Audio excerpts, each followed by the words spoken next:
të kryem detyrat e shtëpis dhe këtë nuk është... Që nuk i kemi bo. Nuk i kemi bo.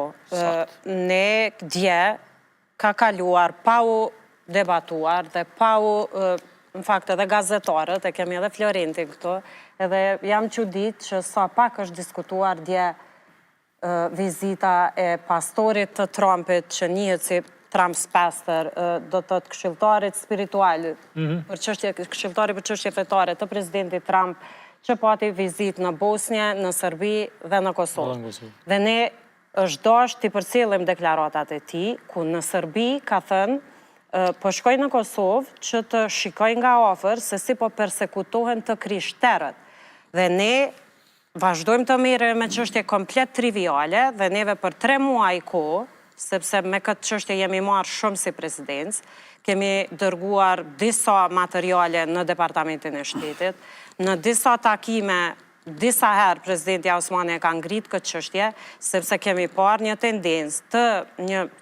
tendencë të Serbisë që të ndryshoj strategjinë, që të diskutohen çështjet etnike në Kosovë dhe prej çështje etnike të kalohet në çështje të persekutimit të krishterëve në Kosovë. Dhe ne kemi parë se me njëjta agjendë çka ka ndodhur me shtetin e Nigerisë, ku është bërë agjendë e madhe se si të krishterët në Nigeri po persekutohen. Dhe unë e shoh të njëjtën agjendë që Serbia vazhdon ta bëjë me Kishën Ortodokse.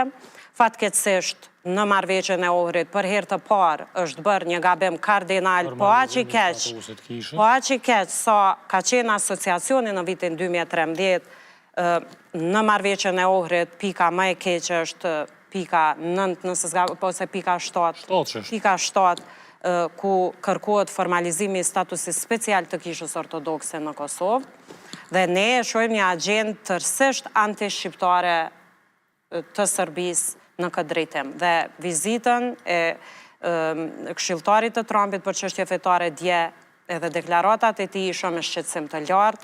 Kemi parë se si është dhënë leja edhe patriarkut serb Porfirie që të vizitoj Kosovën dhe të jap ato deklarata pa asnjë sfidim nga institucionet dhe nga shteti jonë, dhe madje pa asnjë deklaratë publike për të sfiduar këto deklarime.